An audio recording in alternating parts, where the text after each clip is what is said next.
Working with strings in C++. In this section, we will revisit strings in C++ and explore some of the string and character functions.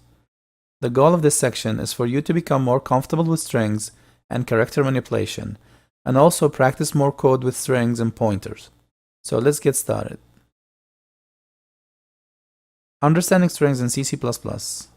Let's revisit some of the stuff we learned in previous lectures about strings in C and C++. We said that C strings are null terminated.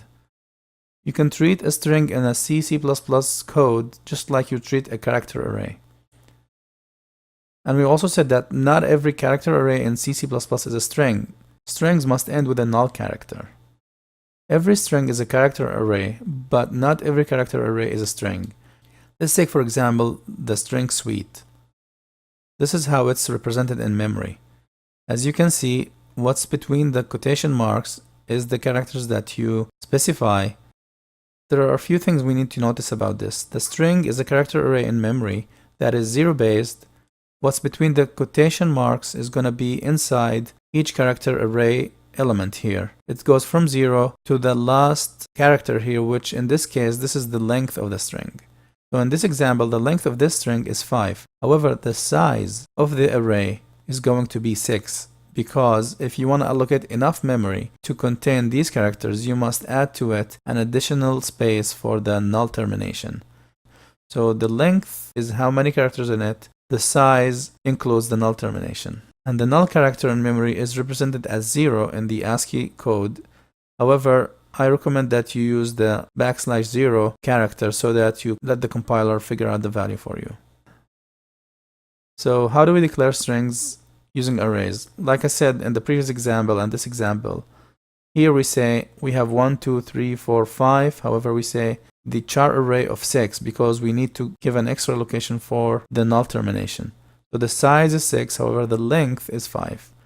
Or you can just use the array notation like this and rely on the compiler for giving you the correct size. In this case, the compiler will allocate 6 bytes because this is an ASCII string. So this is how it looks like in memory, just like the previous example. The other thing we need to learn is that array name is a pointer to the first element, meaning that if I use this array name A, it's exactly as if I'm saying the address of A of 0. So array name is a pointer. It's just like declaring a char pointer in this case. Again, array names can be treated as a char pointer using pointer arithmetic. So you can even do this. You can say contents of A plus 3, which is equivalent to A of 3. So that will be this element here. We can also say char pointer P equals A. This is completely valid because A is the same as address of A of 0.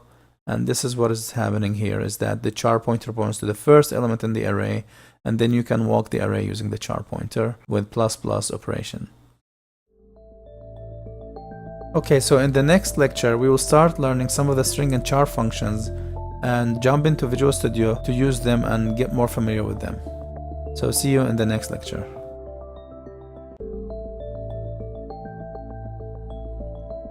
Working with strings. In today's lecture, we're going to learn about the function called strlen. So let's get started. Okay, so I'm on Visual Studio now. I'm going to create a new project. Clicking on File, New Project. Then I'm going to select Visual C++ 132 console application. I'm going to call this one strlen function. Click OK. On this page, I'm going to click Next. On this page, I'm going to select Empty Project option and then hit Finish. I'm going to right click on Source Files, Add New Item. I can add my C file. I'm going to call it main.c.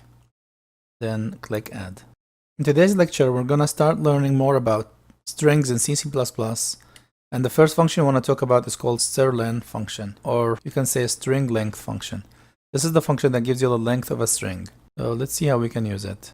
So here I am on MSDN just to show you some documentation on the strlen function and the various different versions of it that are needed for working with the Unicode and multi-byte strings. The one we use is going to be strlen. This is the one for the ASCII and C strings. As you can see, the strlen is defined in string.h, so we need to include this header file to use it. And then there are some examples in here that we can learn from. So most functions in C runtime or any function you want to learn about, or even C keywords in C++, you can always find more information on MSDN. Now I'm going to switch back to Visual Studio.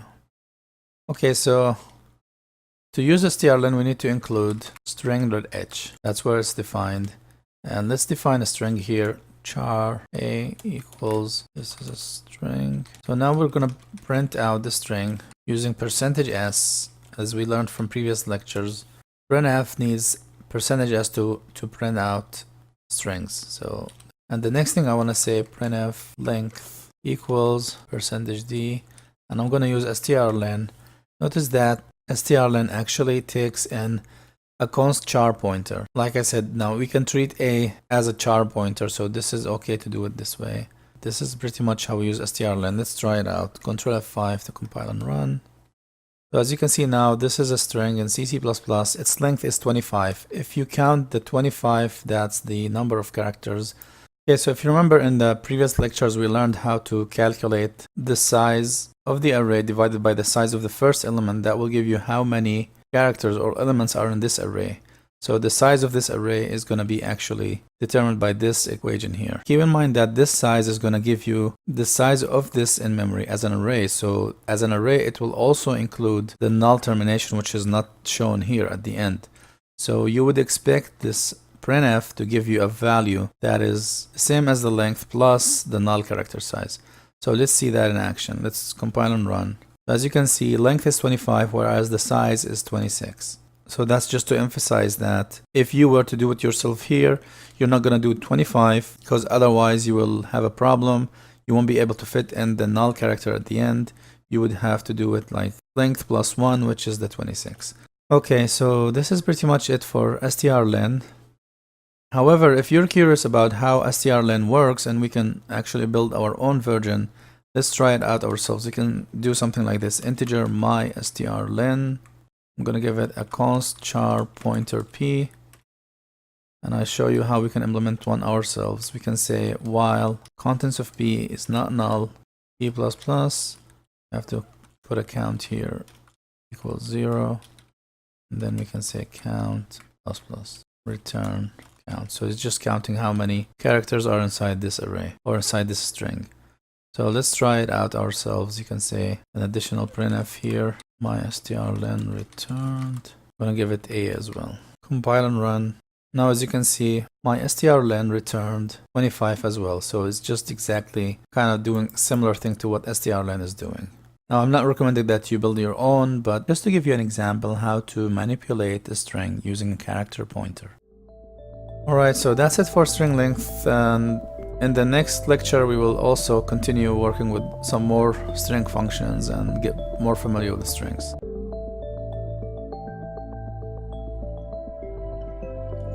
In this lecture we will learn about two new functions called string copy and string concatenation, strcpy and strcat. So let's get started.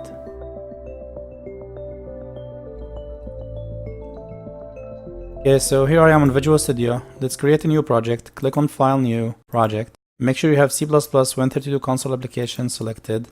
Then let's call this one strcpy function. Click OK. Click Next here. On this page, click Empty Project. Hit Finish. Right click on Source Files, Add New Item. Let's call it main.c. Then hit Add. Okay, so let's see how we can use string copy and string cat functions in our program.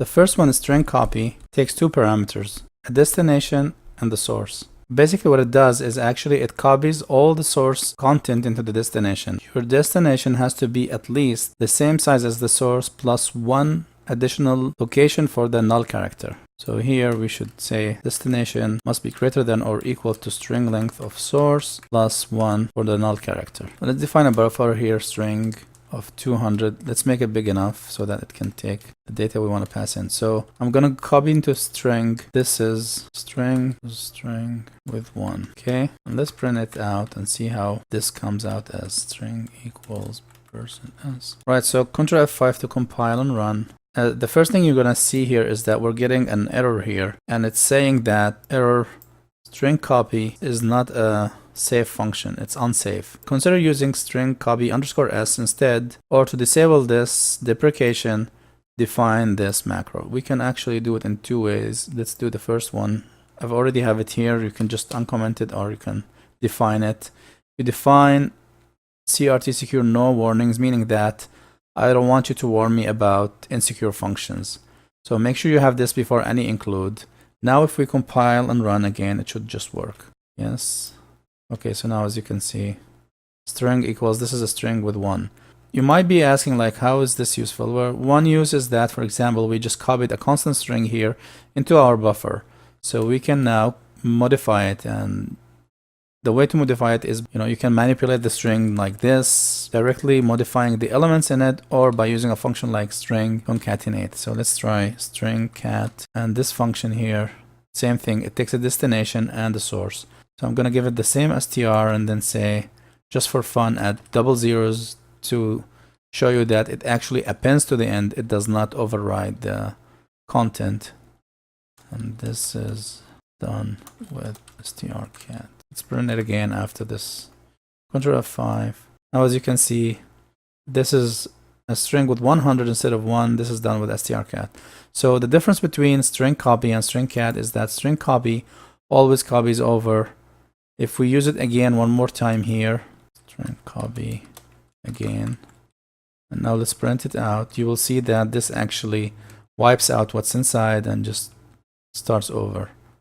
So you see, that's the difference between string copy and string concatenate. Alright, so that's how we use them. Let's go back to our warning here. The reason why this is deprecated is because somebody can use them and do a buffer overrun. For example, if I do 10 here, I'm going to cause a buffer overrun, meaning that this string here is going to actually use more than 10 spaces and keeps writing to the memory, overwriting memory that's not allowed to be touched. And it could be a way for hackers to manipulate code and inject malicious code to be executed. So that's why this is considered unsafe. Let's just show you the problem first. Ctrl F5. So as you can see here, this is the debug build. That's why it's showing me some kind of a runtime check. If this was release, it would just simply crash. This is how it looks like in release. It's just going to crash. Okay, close the program. You can debug it if you want to debug, but we know the problem here. Now let's comment this out and use the string copy _s version. So the safe version, the extra thing that they added is that they ask you for the size of the destination buffer. Before, the reason why it was unsafe, because they would assume that you have enough space. Now you can specify to this function, tell it that, hey, my space size is 10 in this case, right? So in that case, it will actually catch the problem for you and report it to you. So I have to change all of them now to make them safe. So let's do 10. Let's do _s. I could have commented this out, but I'm just gonna fix them all at once. Ctrl F5. Yes. As you can see now, it's a different assertion. It failed the assumption that it was big enough. So it says buffer is too small. That will help you figure out the problem. So let's go back and fix it and do this as 200. And now make this as 200. Let's just put that in here. Size equals 200. Or better yet, we can just say include Windows@H. So we can use that macro. We can define the macro ourselves, but let's just use the one from Windows array. Size of str, copy this over here, over here. So this way you actually give it the size of your buffer. Okay, so now we're using the safe version, Ctrl F5. Now as you can see, same exact output, is just that in this case, we are using the safe version of the functions that require an additional parameter, which is the size. So you no longer have to worry if your buffer is not big enough. It will tell you at some point if it's not enough for the cases you use. So that's it for string cat and string copy. In the next lecture, we'll continue working with some more string functions. So see you in the next lecture. Working with strings. In today's lecture, we're going to talk about a new function called strcpy. So let's learn about this function by writing some code. Okay, so here I am inside Visual Studio. I'm going to create a new project. Click on File, New Project. Make sure you have C++ and Win32 console application selected. And let's call this one strnf example. Click OK. On this page, click Next. Make sure you have empty project selected, then hit Finish. Right-click on Source Files, Add New Item. And let's call it main.c. Today we want to learn about a new function called strnf function or string printf function. This function is very similar to printf, where you print stuff out on the screen, but instead of sending stuff to the standard output, it sends the stuff into a string that you specify. So let's see how we can use it. As you can see here, the first argument is a char pointer. This is our buffer that will contain the result of the exact same things we do with a printf. So if we were to do something like this, printf, this is an example with two integers, for example, %d plus %d equals %d. Let's say we have here integer a equals 10, integer b equals 20, and we come here and say a, b, and then a plus b. This is the stuff that we usually print out on the screen. So Ctrl F5 to compile and run. You can see here, this is an example string with two integers, 10 plus 20 equals 30. Right now, this is going to the standard output on the screen. If we wanted this to go to a buffer, to a string buffer, then we just use the new function called strnf, and we add an additional first argument, which is the buffer we want to send to. So let's say this is my str. And here we come here and just define that char my_str. Make sure that the size of the string is big enough to hold all these characters in addition to the substitution in here. So always have a buffer that is big enough. And this is why you will notice right now that this function is deprecated because it's insecure. Potentially somebody can pass in some arguments that cause a buffer overrun, meaning that you can override the memory beyond this buffer. That's why it's deprecated. But let's go back and give it some size. I'm going to give it 128 here. Right, so now if we do it this way, nothing's going to be printed out on the screen. It's going to be sent to our string here. Let's run this and see. First of all, let's compile this and see the error we get because it's deprecated. Ctrl+Shift+B. As you can see now here, it says that this function is deprecated. I go to output here. It says consider using strnf_s, which is the saved version, or also it can say to disable deprecation, define CRT secure no warnings. So we can come here. The first thing we can do is still use this function and say define this macro. Make sure you have this definition before all the includes so that it can be used internally inside these functions. So now Ctrl+Shift+B, it should just compile. All right. So Ctrl F5 to compile and run. You can see there's no output because the result of all of this is copied inside our string. To see that, we can now print f our string my_str like this. Ctrl F5 again. Yes. So now you can see the same output. Now somebody might have the question or might just have the idea, why not do something like this? For example, my_str equals hello, this is a string, for example. Why not do it this way? Well, in fact, this is no way possible. This is something you cannot do in C, C++. You can do that only at definition time. Here at declaration time, you can do something like this. Hello, this is valid. The only time the compiler allows you to do this is at declaration time, because the compiler writes the code to copy all the stuff for us inside the string. However, there is no such equivalent for this in C or C++. You cannot assign to string buffers. This is not valid. You can't do this, because this is a hardcoded string with a pointer, and you're trying to say here, make the pointer of this string the same as the pointer here. That's not gonna work. Two things you can do here. You can do the string copy function to copy to this like this. This is one way to do it by using strcpy.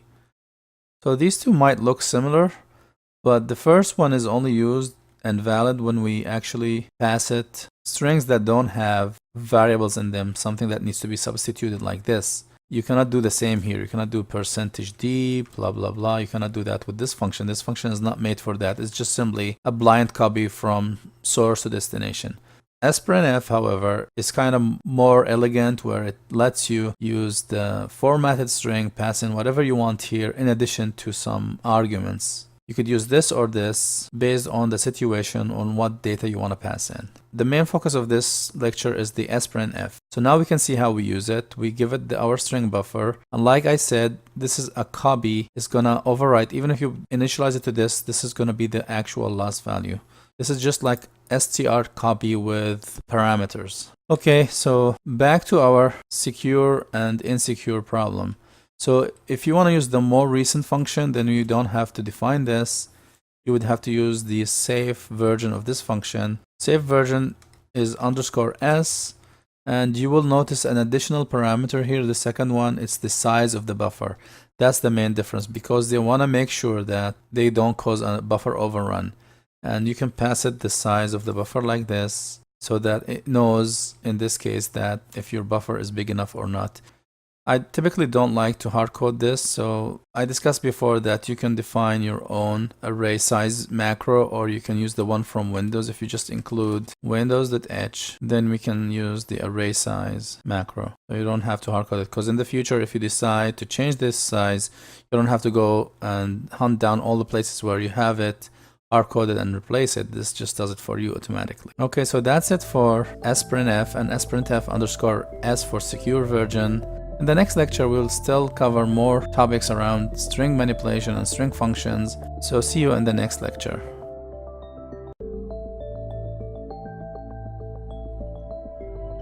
Working with strings.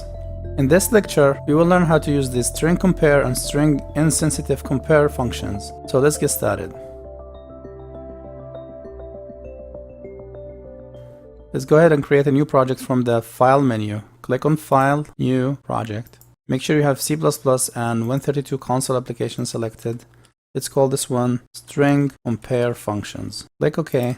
On this page, click Next. And now make sure you have empty project selected, then hit Finish. Let's add our source file by right-clicking, Add, New Item. Let's give it a name, main.c. Click Add. Okay, in this lecture, we're going to learn how to compare strings in C++. There's two ways you can compare strings. The first one, doing a case-sensitive comparison using the string compare or strcmp function. The second one is case insensitive using the string insensitive compare. So stricmp, strcmp. In order to use these functions, we have to include string.h. Okay, let's define two pointers here. Char pointer p1 equals abc. So we've got two character strings that are constant. p1 and p2 are pointers to these two strings, abc and abcd. Let's see how we can compare them. Let's say integer result equals string compare p1 and p2. Then printf. Okay, let's see how we can print them both. And then let's say string compare p1, p2. Let me explain what's happening here. So we have two pointers, like I said, abc, abcd. We compare string 1 to string 2. The string compare function returns one of three possible values. Let me put that in comment here. It returns less than 0 if str1 is less than str2. So this is str1, this is str2. Or in our case, let's call it p1, p2. It returns 0 if p1 is exactly the same as p2. And finally, it returns greater than 0 if p1 is greater than p2. This is basically what it returns. One of these three options. So let's see that here. In our case here, based on the rules, p1 should be less than p2. So it should return a value less than 0. Let's try that out. Ctrl F5 to compile and run. As you can see here, it returned -1. So we can actually also try it the other way around. Let's try the 0 case. If they're actually the same, what's going to happen? Ctrl 5. You can see here the result is 0 because they're identical. And lastly, we can make this one greater by adding D here, or just simply by making this as a B, BC instead of ABC. Okay, so now you can see the result is 1. All right, so where is this comparison useful? Let's say we want the user to give us a value like sum, for example, in str1. So we can come here and say if a string compare str1 is the same as sum, then we do some kind of a sum operation, for example. In this case, if they're identical, then it's 0. If return value is 0, let's do a sum operation, for example. Okay, Ctrl F5, compile and run. So you can see now here it says let's do a sum operation because they're actually identical. However, the challenge here is that if we make it all lowercase, or if we just by mistake do it like this, they're not going to be identical because string compare is case sensitive. So now if you compare to this, Ctrl F5 is not going to be matching. As you can see, it's not matching. So to make it match, we have to use the other function, which is called str insensitive compare. Let's compile this first, Ctrl Shift B. As you can see here, the compiler is warning me about this function. It says that this name is deprecated, do not use it. Use this string compare with the underscore. So we can just do it this way, the underscore, that should compile. Now if we run it, Control F5, you can see now it's matching and say, let's do the sum operation. Even whatever case you use, it's going to be case insensitive. So you have two functions, one that's really case sensitive if you really care about case sensitivity, and one that's not case sensitive. So back to the problem we had before. If you do it this way, there's another way you can actually fix this. Before I include the header file, I can just define this thing here, saying that I don't want my C runtime to be standard C compliant warnings. So this means that no warnings for non-standard compliance. So Ctrl+Shift+B to compile. Now it's actually accepting this version of the function, and it does the same thing. So I don't recommend this unless you really need it. The other option is always to go back and use the more recent function. Since it's already there, it's just a simple change. Alright, so that's it for this lecture. In the next lecture, we'll continue working with some new C, C++ string functions. Alright, see you in the next lecture. In today's lecture, we're going to talk about two new functions, strchr and strstr. These functions are mainly used for searching strings. We could be searching for characters or searching for substrings inside strings. So let's get started.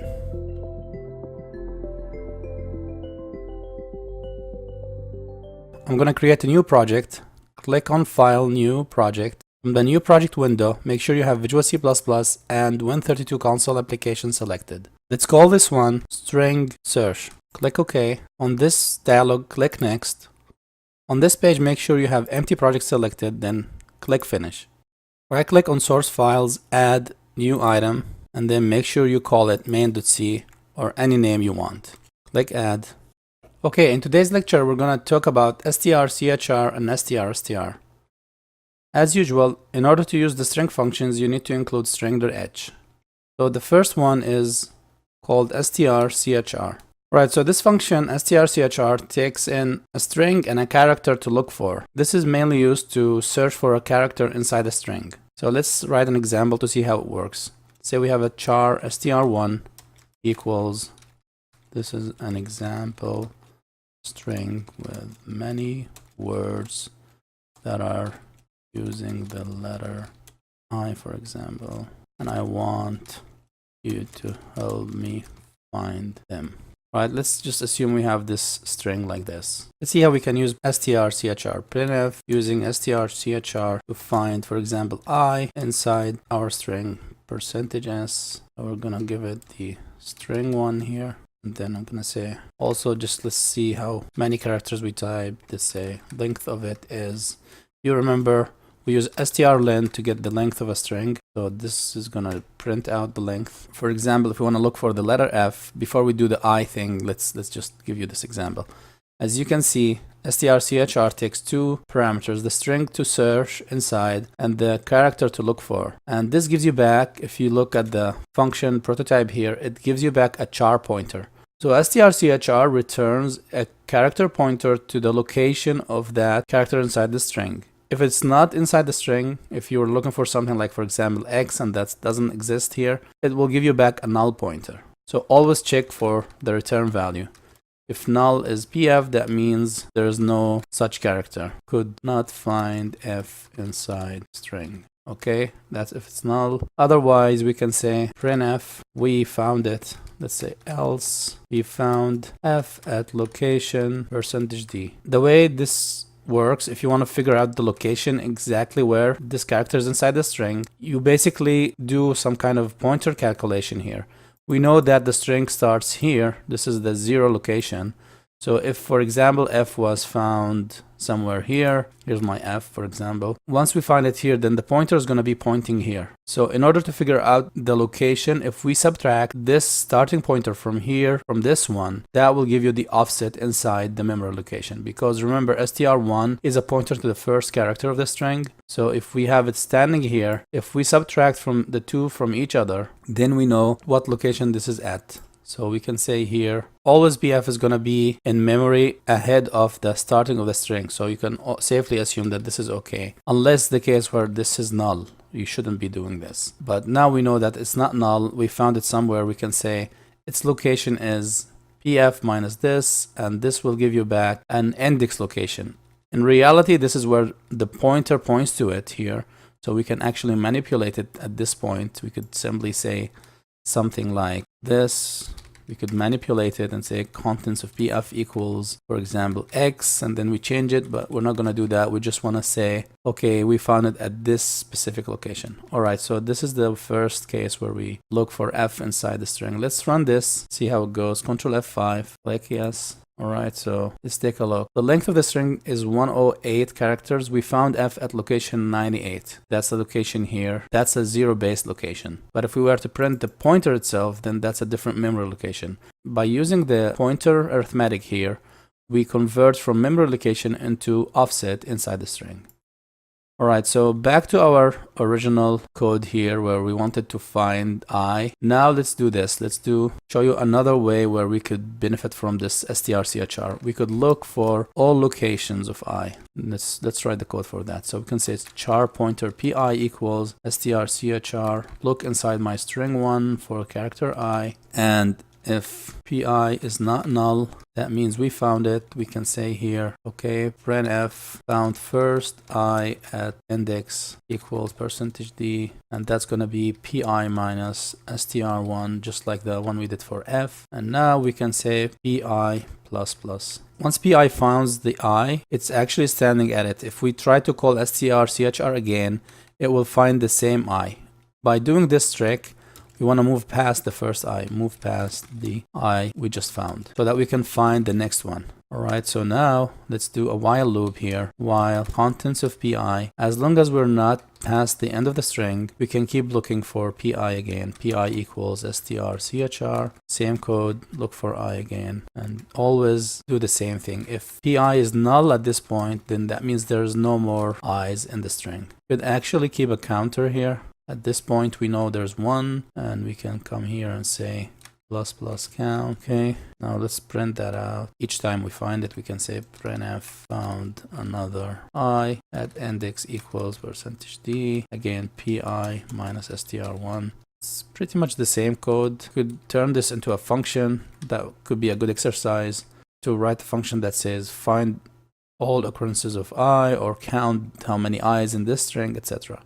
Now we can, at the very end here, we can say printf, we found a total of %d letters of I inside the string. That will be count. Okay, so before we run this, let me get rid of this code here because we don't need it anymore, just to make this code similar. Let me explain what we're doing here.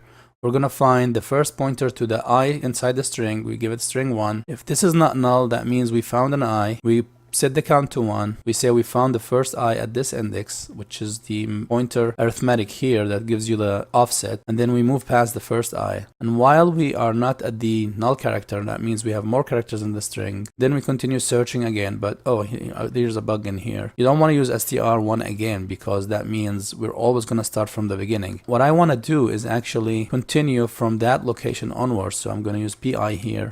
Now, if there's no more i's, then this is going to give you back a null, then we can break. Otherwise, we found another I, we plus the count. We say found another I at this location, same pointer arithmetic, pi plus because we want to move past I, so that we can look for the next I. If we don't do this, then we end up in a infinite loop, because pi is at I, it will give you back the same pi, and this will never end.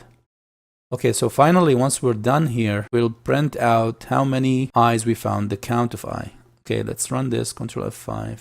Yes, as you can see, we're looking for I in a character string of length 108. First was found at index 2, then there's another I at index 5, 22, 27, etc. So we found a total of 7 letters inside the string. So that's how strchr can be useful. You can actually take this, turn it into a function, and maybe call it, count letter inside the string. and that becomes a generic function. Let's do that as an exercise. If you guys have the time, go ahead and do it yourselves. Turn this into a function and make it like a function that returns the count of the character inside the string. All right, so that's enough for the strchr. Next, we want to talk about strstr. This is where if I want to search for a string, not just a single character, if I want to find a substring inside my string, that's when you use strstr. Alright, so that's enough for this lecture. I was hoping I can cover strstr in this lecture as well, but I think at this point we covered so much. Let's stop here. In the next lecture, I'm gonna continue with the same example to talk about strstr.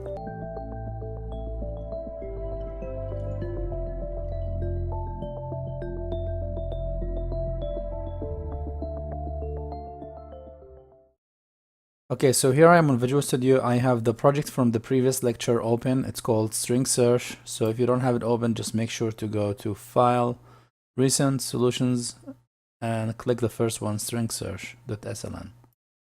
Alright, so in the previous lecture, we discussed how to use strchr, which allows you to look for a specific character inside the string. Today we want to continue our discussion and use the next function called strstr, which is used to find a substring inside a string. And by the way, these two functions are actually case sensitive, so looking for a small letter I is not the same as capital letter I. So let's see how we can use strstr. So strstr takes two parameters. The first one is the string that we want to search inside. So in our case, it's going to be str1, and then the next string is the one we want to look for. Let's say we want to look for many. The word many inside the string. And just like the strchr, this returns either a pointer to the first character of this string inside str1 or returns a null if it cannot find it. So basically in this case here in our example, it's gonna start looking inside the string and the pointer returned will be pointing at the first character here, the m, because that's where it finds the word many inside our string. For example, let's define char pointer ps stands for p string that looks for this word.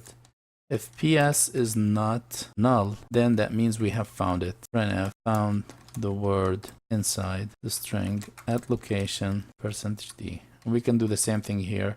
ps minus str1 is the offset inside the string. So let's see this one in action.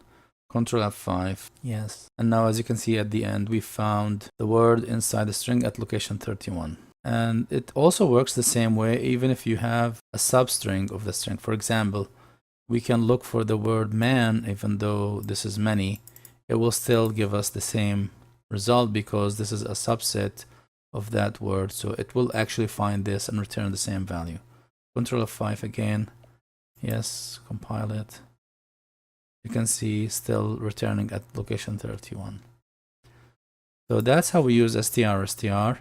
Now let's see how we can actually turn this into a function and maybe use that function to see how many occurrences of a word are inside a string. So I'm gonna actually turn this into a function. So copy this, go here at the top and say, I want to return an integer, count words.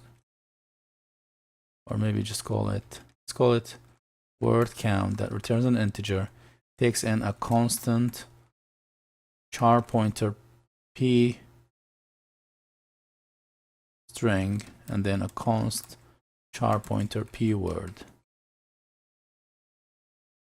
Okay, so say integer count equals 0 if null is our p, if string is null or null is p word,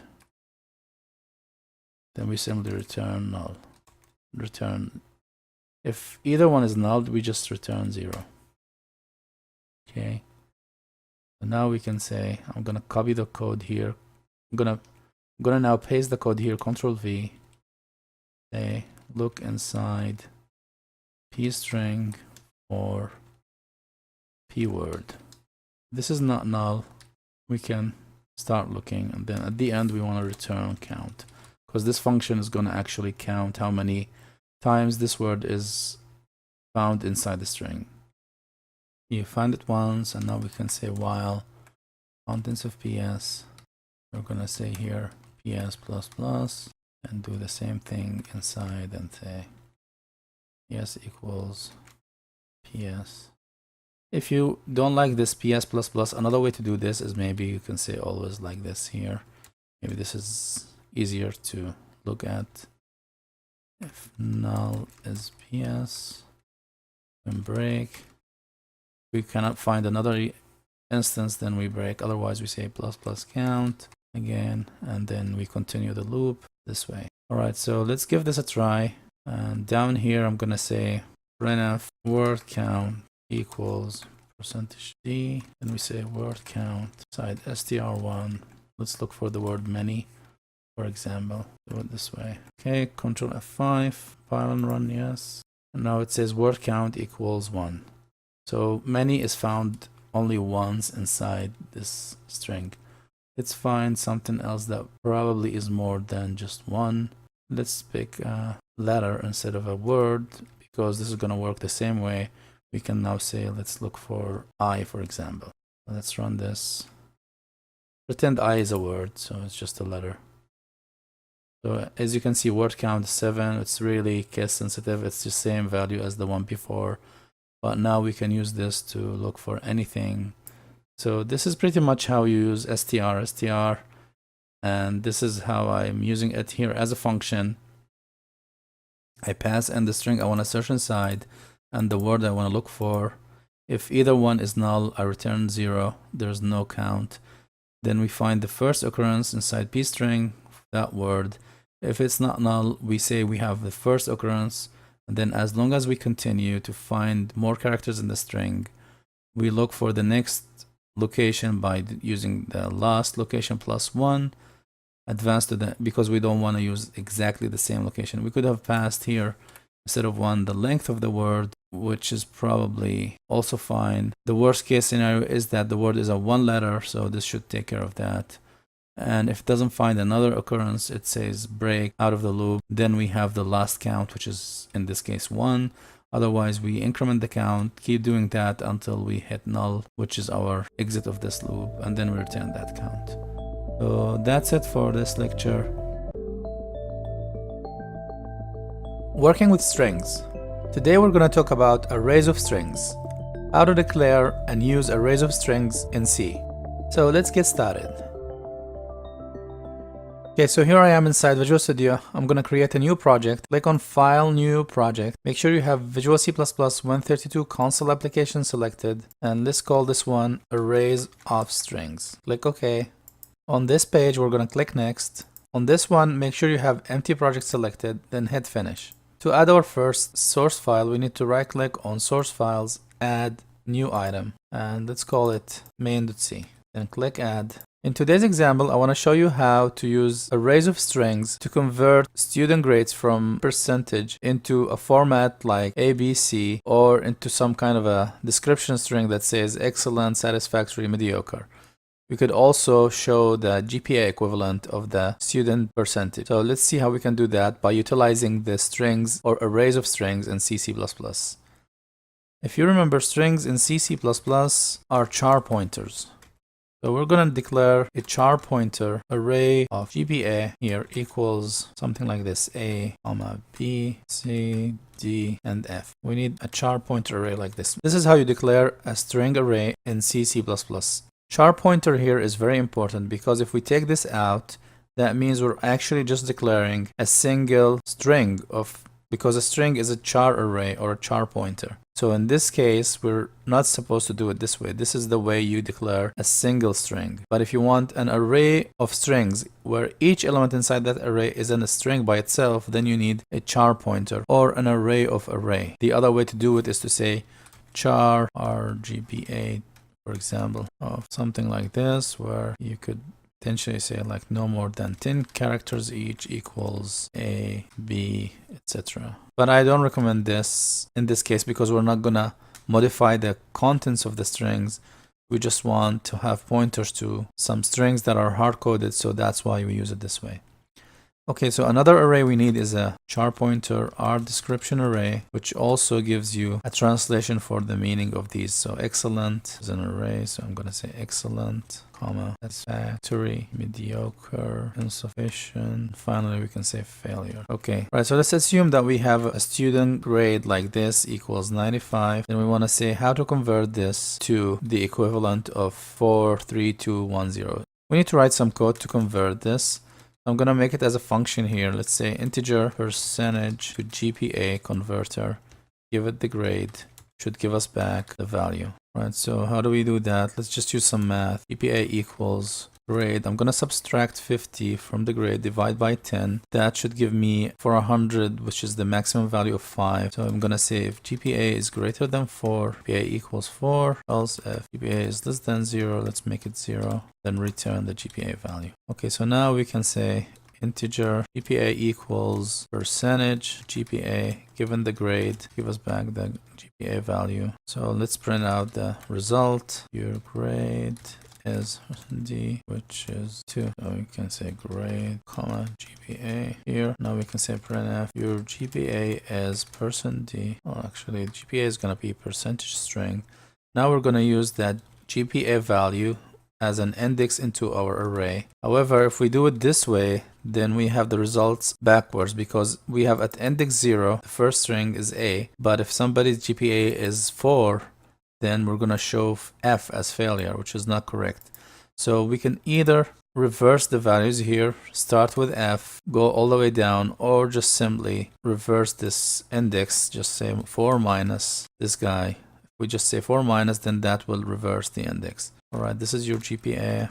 And then we can say finally, your results were, put this between single quotes, and this time we're going to use the second array description of the same GPA. So let's compile and run. Ctrl F5. Yes, let's see the output here. Your grade is 95, which is equivalent to 4. Your GPA is A. Your results were excellent. Cool. So this is how we use the array of string in C, C++. This is how you declare it and initialize it. And now let's try with some other example. Let's say somebody's got 65. Ctrl F5. Yes. So here it says your grade is 65, which is equivalent to 1. Your GPA is D. Your results were insufficient. All right. So what about somebody who's got, for example, 88? Ctrl F5. Yes. Right here it says your grade is 88, which is equivalent to 3. Your GPA is B. Your results were satisfactory. This is how we declare string arrays, and this is how we kind of index them. In this example, because I have the values reversed, I use this technique, but you could as well just, for example, say F, D, C, B, A. So in one case like here, I have it like this. In the other case, I just have it like this. Both techniques should work. If we run again with 88, it should still give us the same value. So as you can see, still B is the GPA, and the result is still satisfactory. So that's pretty much it. In future lectures, we will see how this is useful when we talk about the arguments of the main function, because until now we haven't talked about the main function arguments. And in fact, the main function arguments are passed to us from the command line using a string array, something similar to what we use here. So this is going to be helpful in the future lecture when we talk about arguments of main. So that's it for now. See you in the next lecture. Arguments of main. In this lecture, we're going to learn about the main function and the arguments that get passed into it from the command line. So let's get started. Okay, let's go ahead and create a new project by clicking on File, New Project menu and making sure we have Win32 console application selected. So let's call it Calc, which is short for calculator. Click OK, click Next. On this page, I'm going to click Empty Project and then Finish. Right click on Source Files, Add New Item, and let's call it main.c. Click Add. Today we want to learn about the arguments that get passed to the main function. Up until now, we've been writing our main function as the following. It's a function that returns void and takes no arguments. But in reality, in both C and C++, the main function actually takes 2 arguments. The first one is an integer, This is the argument count that gets passed in from the command line. When somebody calls this from the command line and pass it some arguments, these arguments are actually passed into this function as an array of strings. And we know in C++ the array of string is a char pointer array. And by convention, these are called argc for the count and then argv array for the vector or the array of the arguments where each one is a string. Just to kind of show you how the arguments get passed in, let's do just a simple printf. argcount equals %d, then put in the argcount here. And then what I'm going to do next is I'm going to do a for loop for integer I equals 0. I is less than argcount plus I, printf argument %d equals %s. Remember that each argument that we pass in is a string. Just going to give it first the I index and then argv of I. So here we're just displaying the number of arguments that are being passed in, and then for each argument we're going to display what's being passed as part of that argument. So let's compile and run this as it is right now just to see how this behaves. Ctrl F5, yes. As you can see now, we always get one argument in C and C++ passed in. Unlike other languages like C# or Visual Basic, program name is not considered an argument. Here in C and C++ on Windows, we can see that our program itself is usually the first argument that gets passed in. So that's why we see here always there's going to be argcount equals 1, and the first argument is always the full path to your application itself, as in this example. Now, how do we pass additional arguments to our function? There's multiple ways to do that. The first and easiest one is to actually go on the command line. As you can see here down here, I'm going to zoom in and show you that this is the full path to my exe. So I'm going to copy that and then use that in a command window. To launch a command window, from the start window here, you can always say run or start typing. This is Windows 10. We can start typing cmd, and then that's the command prompt we have here. Click on it to launch one. I'm going to clear the command window. One way to see this in action is we can paste the full path to our application here. So given that my path has spaces in it, I probably won't be able to do this. As you can see, it doesn't like the spaces. So instead, I'm going to have to put this inside quotation marks so this is my application. If I hit enter here, this is the same as running it from within Visual Studio. Let's add additional arguments. Let's say 1, 2, 3, 4, hit enter. Now, as you can see, my application is saying that it's got 5 arguments. The first one is always the application path all the way to the name of the exe. And then after that, all the arguments I pass in are being treated as separate strings. So let's just verify this as well. Let's say hello from cmd, hit enter. Now we have 8. And as you can see, hello from cmd is treated as 3 separate strings. If you try to put these inside quotation marks like this, then that's actually now treated as a single argument here. So this is how we can use it from the command line.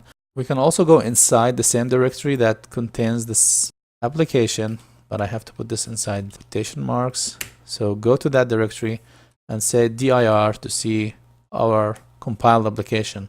Remember right now that we are compiling as debug. So I'm going to just call it from here, calc.exe, hit enter. Now, as you can see, the name is actually just the local name without the full path. I can say calc 1, 2, ABC, hello. And now you can see how I have arguments. Let's switch back to Visual Studio. The other thing that we want to talk about and learn about is that the main function actually can return an integer, and this integer is useful when you try to call from the command line. Let's assume that we return some error code here like 1, 2, 3, for example. Compile this, Ctrl+Shift+B to compile. I'm going to Alt-Tab into my command window again. And now if I say calc, as you can see, nothing has changed, other than that in this case, whenever we call our application from the command line, there's an environment variable called error level that gets set by the application. So if I say echo here, error level, now you can see it's 1, 2, 3. This is the same value that we got from our application. we go back here and change this to, like, for example, 777. Ctrl Shift B. Let's run this one again, calc, and then if we type the error level again, now it's set to 777. This is useful when you are actually from the command line trying to launch an application, in this case our console application, and for some reason it returns some error code. Then the caller can check the error code and figure out if it's some specific error code, then it knows how to handle this. Typically, what we return from here is, by convention, is that 0 means everything is fine. Any other code usually is going to be treated as an error, but this is completely up to the application developer how he wants to translate the code. So the two things that we want to learn about today is that the main function takes in two arguments which are optional. The first one is the count, which is an integer.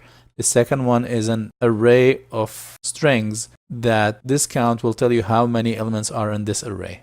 And lastly, the main function returns an integer. If we say void, then by default, I think that gets set to 0. Verify if we say void. Let's get rid of this. Compile. Let's run it from the command line. Sorry, let's run the application and then echo, so it's 0. Since we're talking about the main arguments, another way to pass in the arguments, if you don't want to leave the Visual Studio environment and go to a command window, you can actually come here to your project, right click on the project and go to properties. From here you can click on debugging, and then from the debugging you want to look for the command arguments. So this is where we pass additional arguments. For example, I can say hello from property pages. Click OK. So now if I say Ctrl F5 to run, compile and run, now as you can see here, it launches it with that value that we set in the property page. So now it's showing me hello from property pages. So this is another way to actually set the command arguments. This is useful when you want to debug your application. If you give it some values and you don't know what's going on, you can just come here and set the same values, set a breakpoint, and figure out what's going on. So for example, in this case, I set a breakpoint here, F5 to step into. And now if I come here and look at this, as you can see, argc is 5, argv is an array. I can say quick watch. I can say here argv of 0, of 1. So you can actually see all the values in here and debug your code.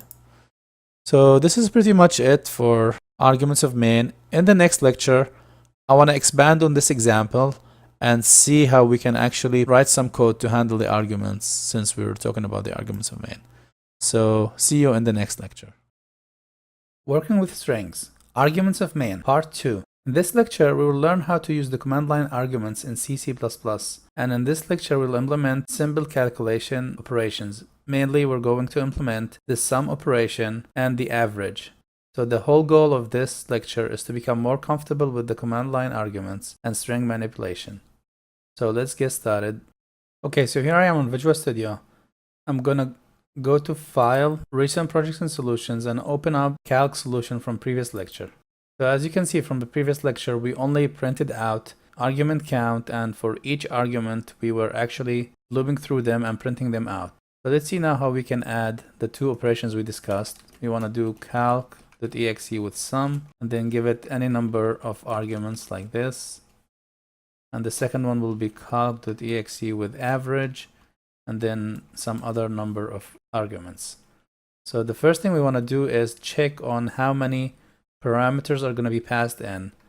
So this is number 1, this is number 2, and then this is number 3, 4, etc. So as a minimum, we need at least 3 parameters to be able to function properly. So the first thing I'm going to do here is I'm going to check for the argc. If it's less than 3, in that case, we want to warn the user and tell the user that, hey, this is not how you use this application. So we can say usage is calc.exe, and you pass a sum or average on the command line with numbers in here. So this is how we do it. And then we can return an error code in here. We can say -1. All right, so the next thing we want to check is that we know that the argv of 0 is going to be always the name of the application. So we don't care about that. What we care about is the second argument. It has to be one of these two. If the user passes in something else, we might as well throw an error. So let's check for that. Let's say if string compare argv of 1, because of 0 is the name of the app, If they're identical, this is going to return 0. Then we have here, in this case, the sum operation. Do sum operation. However, string compare is not case sensitive, meaning that if the user types on the command line like capital S here instead of small letter s, then this will not match. In order to have this match, we can use the insensitive version of the function. And just let me double check by compiling this, if this compiles or not. Okay, so there's apparently not the right version of the function. I need to use one. This name has been deprecated. I think this is the right name. Let me double check. Okay, so you have to just prefix it with an underscore. There's a compiler error where that name has been deprecated, so this is the right name. So this is basically string insensitive comparison. If they're identical, the return value is 0. So now we know we have a sum operation. Else, you can say if 0 is string compare argv1 with average in this case. This is a match, then we do average operation. Else, that means that the user passed in something else. Then in that case again, we can just simply copy this, put it here. And I'm going to return a different error code so that we can tell which area of the code has been executed. All right, so now for the sum operation, we can do something like this. For loop for I equals, we're not going to count in the first two parameters. We're going to skip, this is number 0, this is number 1. So we're going to start from 2 all the way to the end. So this should start from 2. And then what we're going to do here is we're going to find a variable integer, sum equals 0, and say sum plus equals argv of I. Now notice that argv of I is actually a string, so we can't actually sum up strings. We need to convert this to an integer. So one way to do that is we can use a to I, which is a function that's used to convert a string into an integer. Let me just compile this, make sure this is the right version. So we need to include standardlib.h to use a to I.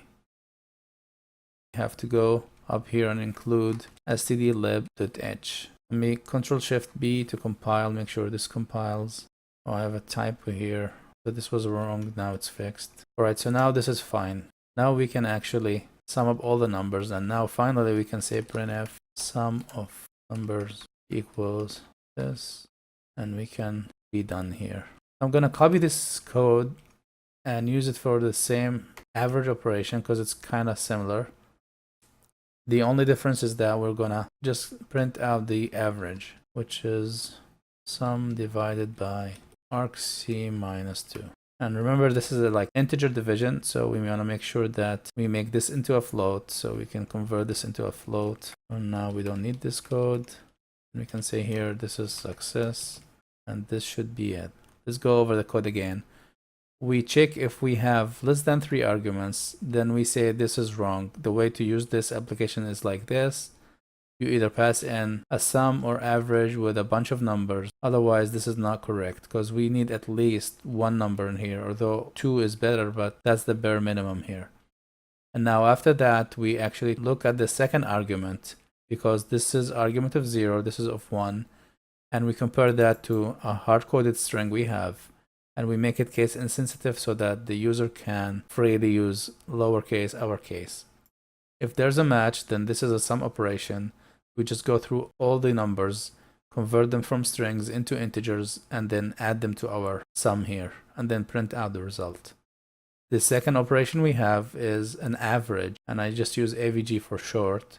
And if that's a match, then we do the average operation here. We calculate the sum, and then we print out the average, converting that to float because integer by integer division is not going to give you the floating point number.